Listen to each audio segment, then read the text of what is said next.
Yeah, family, y'all. Just keep it tight, keep it tight, keep it tight. Oh, right. Yeah.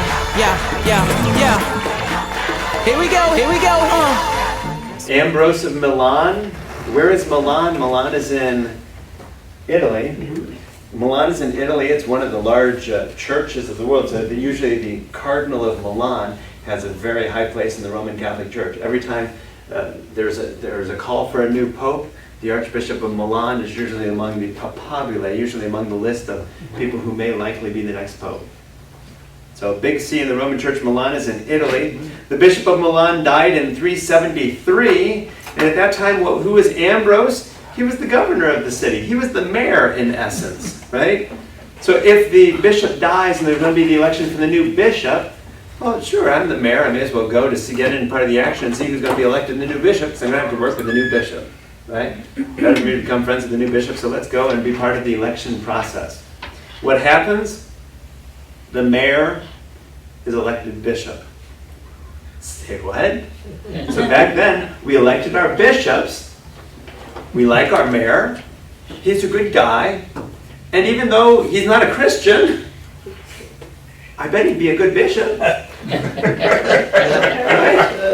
Constantine was a good emperor. Not Christian till the end. He was a pagan priest. Right? They elect their governor of their city, the mayor in essence, to be their bishop, even though he's not even a Christian. What does that mean for him then? Within the next 8 days, we got to baptize him, and we got to consecrate him as a bishop. Within 8 days, he's baptized and consecrated as a bishop.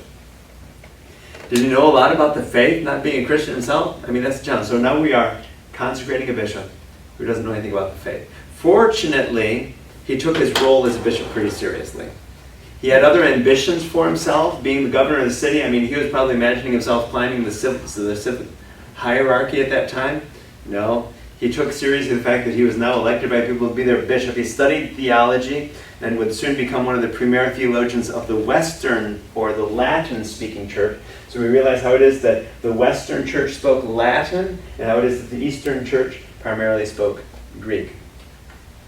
He translated Greek works into Latin. How interesting, because then that helped to popularize the works of the Cappadocians. People like Saint Gregory of Nyssa.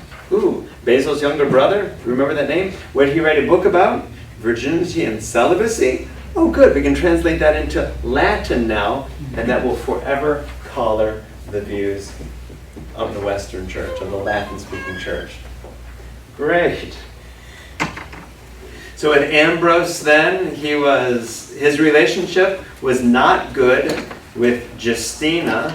So at that time we had a boy emperor. What do you do if you have a boy emperor? If you have an emperor who's 8 or 10 or 12 years old, is that person really making all the decisions? No. Not usually. So in this case, Justina was making more of the decisions at that time. She was Arian. Do you see how it is that the pendulum keeps switching back and forth here? We get one person who is favorable to the Orthodox Christianity, another person who is more Arian. Justina is Arian, and so what does she want? She wants a basilica, an Arian basilica. Wouldn't it be nice if you Christians shared one of your basilicas with us, or even better, gave us one of your basilicas so that we could continue our Arian worship? Is that going to go over well with the likes of Ambrose? Emperor Theodosius twice yielded to Ambrose. If we read Gonzalez's work, it talks about how it was that twice the emperor had to give in. Why? What happened? The first time, there were some overzealous Christians who burned a synagogue. Those are Dr. Gonzalez's words, not mine. I would say there were some, what do you call people who go out and burn down the church of another person? I think that's more than just overzealous. You know what I mean?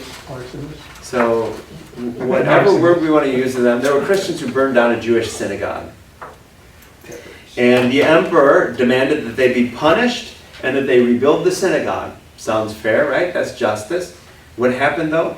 Ambrose intervened, got the emperor's ear, and convinced him that they should not be forced to rebuild the Jewish synagogue. So what did that set? It set the sad precedent of how it was that those who committed a crime against another religion that's non-Christian would not be punished. Go burn down a synagogue, the emperor won't punish you. Ooh.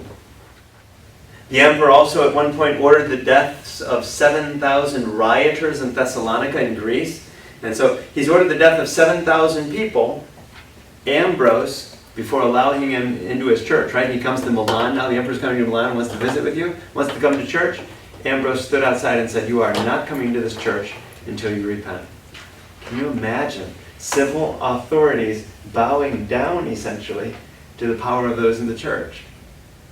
So what's going to happen is this interesting dynamic of how it is that the church, here we're talking about in Milan in Italy, but how it is that we have this strong church where those in civil positions are essentially bowing to the wishes of those in power in the church.